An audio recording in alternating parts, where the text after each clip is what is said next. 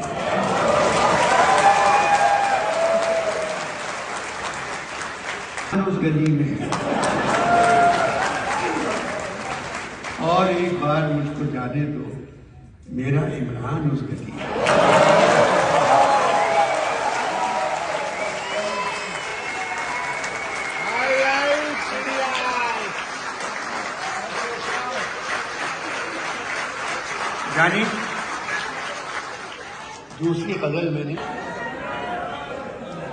یعنی دوسری غزل کے ساتھ کیا کیا، اگر چاہو نکلنا کچھ نہیں دشوار جا نکلو، تو کہاں جائے گا۔ ہے بکھرنے کو یہ محفلیں رنگوں کی، ہم تو جا ہی چکے، تو کہاں جائے گا۔ ہر طرف ہو رہی ہے یہی گفتگو، ہم تو جا ہی چکے، تو کہاں جائے گا۔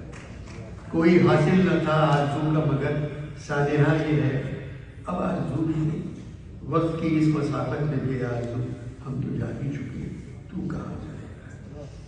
ہمیں رسوا کریں دلی و لکھنؤ، اپنی کیا زندگی اپنی کیا آبرو، میر دلی سے نکلے گئے لکھنؤ، ہم تو جا ہی چکے، تو کہاں جائے گا۔ جانیے اس طرح کی شاعری کر رہا ہوں تو بھی زندہ روئی کا ہاتھی پائندہ، کاٹ کی گڑیا بھی زندہ روئی کا ہاتھی پائندہ، کھیلنے والے سب مردہ۔ کاٹ کی گڑیا بھی زندہ روئی کا ہاتھی پائندہ، کھیلنے والے سب مردہ۔ حال نے سب کچھ چھین لیا، کیا ماضی کیا آئندہ۔ لبے اسحاق بھی بہت بلند، لبے اسحاق بھی بہت بلند، دیواریں گریا خاموش۔ لبے اسحاق بھی بہت بلند، دیواریں گریا خاموش۔ قبلہ اول اقصیٰ بھی دور سے دیکھ رہا خاموش۔ کوہ گرامی سوئے ہوئے بہتا ہوا دریا خاموش۔ ساری اذانیں بے آواز، دین بھی چپ دنیا خاموش۔ آگ اگلتے سانپ درجہ اور موسیٰ کی عصا خاموش۔ ٹکڑے ٹکڑے گھر والے، بچا ہوا بچہ خاموش۔ کہنے جانی یہ نظم تو کائنات میں ہٹ ہوئی، یہ بھی میں سب کو سنا رہا ہوں۔ سوارے تخت رواں کو خبر نہیں ہوتی، سوارے تخت رواں کو خبر نہیں ہوتی کہ تخت ہی سے تو تختہ نکلتا رہتا ہے۔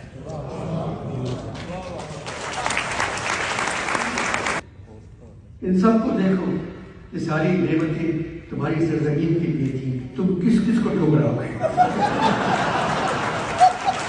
عمران کے لوگوں نے شہیدوں کی یاد کر لوگوں کو نقصان پہنچایا۔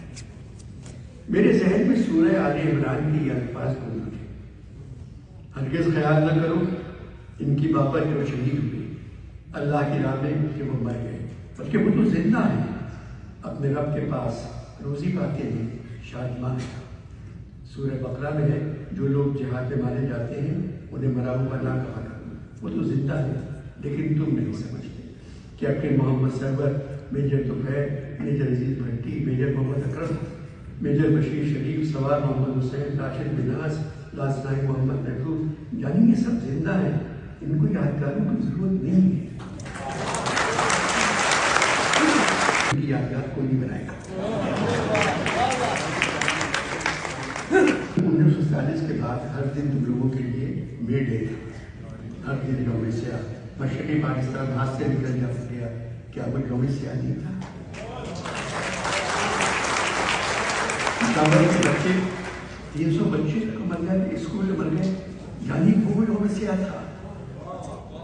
جس دن بھٹو کو پھانسی دی گئی، یعنی وہ یوم سیاہ تھا۔ ناصر کا ایک شعر سناتا ہوں: دن سیاہ، رات سیاہ، ماہ سیاہ، سال سیاہ، یعنی پاکستانیوں کی لکھا ہے۔ دن سیاہ، رات سیاہ، ماہ سیاہ، سال سیاہ، دل سیاہ، وقت سیاہ، نام اعمال سیاہ۔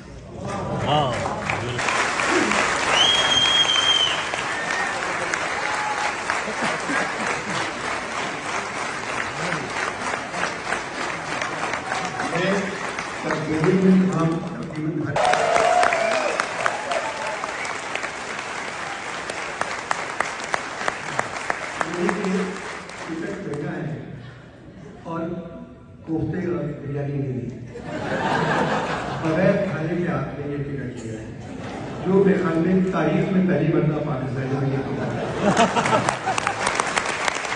40 ڈالر، پلاؤ، بریانی، زردہ اور کلفی۔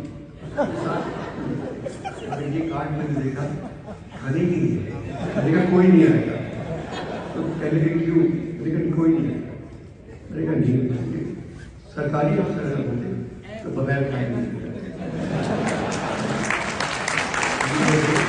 کچھ میں آپ نے کیمرہ آپ کو راس آ گیا، اور میں ایک بات بہت کے خلاف سنوں، میں کہہ رہا ہوں مجھے 3 سیویلین ایوارڈ ہے میرے پاس اعلان امتیاز ہے، پرائڈ آف پرفارمنس ہے، میرے پاس فوجیوں کے لیے ہوئے 21 چیزیں، ہر سربراہ نے، ہر کورٹ کمانڈر نے، نیوی کے افسر نے، ہر ایک، مگر یہ کہ ایک مرتبہ نیوی کے افسر نے مجھ سے کہا کہ آپ آ جائیں اور وہاں نیوی کے افسروں سے بات کر لیں، ہم نیول نائٹ بنا رہے ہیں۔ میں نے کہا سر یہ تو گندا پروگرام ہے، کہنے لگے آپ اس پہلے کرا کے نیول کو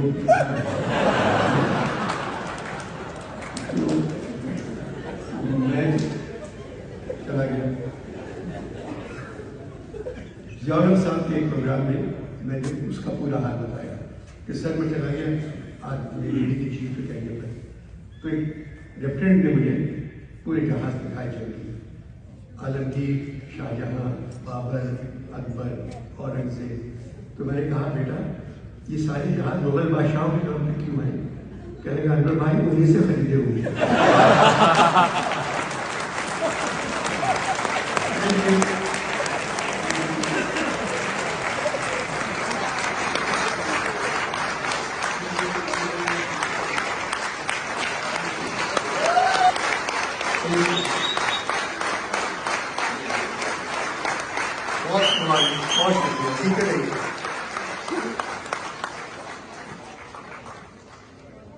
آپ کا شکریہ بہت بہت کہ آپ نے اتنے اچھے لوگ جمع کر دیے۔